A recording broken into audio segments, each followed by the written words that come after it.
रेकोटिक shares की सऊदीया को फरोख्त, कैनेडियन कंपनी के मंसूबे में रियाज का भी इजहार दिलचस्पी। पाकिस्तान चाहता है कि बैरिक गोल्ड भी सऊदी हुकूमत को कुछ शेयर्स फरोख्त करे। इस प्रोजेक्ट में सरमायाकार कौन?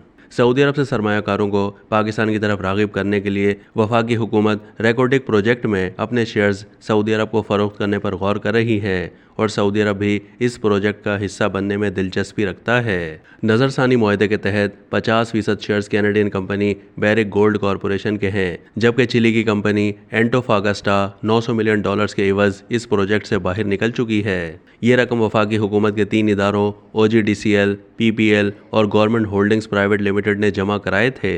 इन 3 इदारों का प्रोजेक्ट में 25% हिस्सा है, जबकि इतने ही शेयर्स बलूचिस्तान हुकूमत के हैं। इनमें से 15% शेयर्स मुकम्मल फंडिंग बेसिस पर हैं, जबकि बाकी 10% शेयर्स फ्री कैरेट बेसिस पर हैं। हाल ही में तश्कील दी जाने वाली खुसूसी सरमायाकारी कौंसिल यानी SIFC ने वफाकी इदारों को ख़त लिखा है कि आइंदा महीनों के दौरान सऊदी कंपनियों के साथ लेन देन को हतमी शक्ल देंगे। इस मामले से आगाह एक ज़री ने बताया है कि इब्तदाई तौर पर जो हिदायत मौसूल हुई थी उनमें कहा गया था कि ज़रूरी काम दिसंबर तक मुकम्मल कर लें, लेकिन बाद में ये तारीख आइंदा साल मार्च तक बढ़ा दी गई।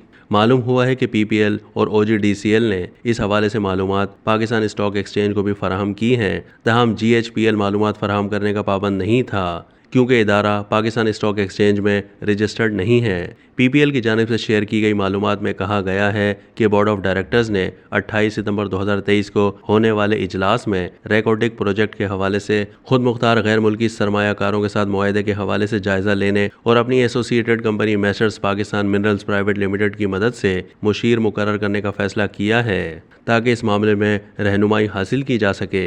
कौंसिल के एक अहदेदार ने तस्दीक करते हुए कहा कि पाकिस्तान चाहता है कि मादनियात की तलाश के लिए सऊदी अरब के पास रेकोटिक में अलहदा ब्लॉक हो, लेकिन सऊदी अरब मौजूदा प्रोजेक्ट में सरमायाकारी में दिलचस्पी रखता है क्योंकि किसी भी सरमायाकारी की तरह सऊदी अरब किसी ऐसे इलाके में कान कनी का खतरा मोल नहीं लेना चाहता जहां पहले कोई काम ना हुआ हो। यही वजह है कि थर्ड पार्टी के जरिए शेयर्स की मालियत का जायजा लिया जा रहा है ताकि लेन देन के लिए बेहतर अंदाज से मुज़ाकरात हो सकें। बैरिक गोल्ड भी इस मंसूबे में सऊदियों को शराकतदार बनाने में भी दिलचस्पी रखता है, ताहम जरिए का कहना था कि अभी कुछ मालूमात तय होना बाकी हैं। उन्होंने कहा कि पाकिस्तान चाहता है कि बैरिक गोल्ड भी सऊदी हुकूमत को कुछ शेयर्स फरोख्त करे, लेकिन ये नहीं मालूम कि कैनेडियन कंपनी ये मुतालबा मानेगी या नहीं।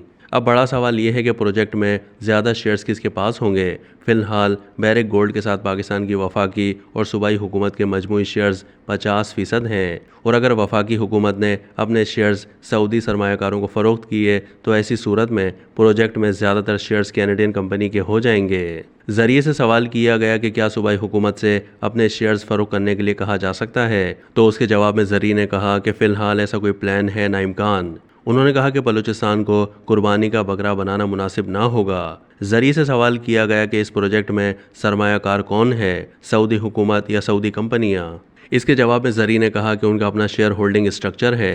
भले ही कंपनी निजी मिल्कियत हो, लेकिन उसमें सऊदी हुकूमत का अपना हिस्सा होना चाहिए। उन्होंने कहा कि अगरचे वफाकी हुकूमत अपना हिस्सा फ़रोख्त करने के मामले में ज़्यादा पुरजोश नहीं थी, लेकिन इरादा इस उम्मीद के साथ था कि इस फैसले से दीगर शोबों में मज़ीद सरमायाकारी आएगी। ज़रिए के मुताबिक शेयर्स की कदर का थर्ड पार्टी असेसमेंट रवां साल दिसंबर के आगाज़ तक मुकम्मल हो जाएगा।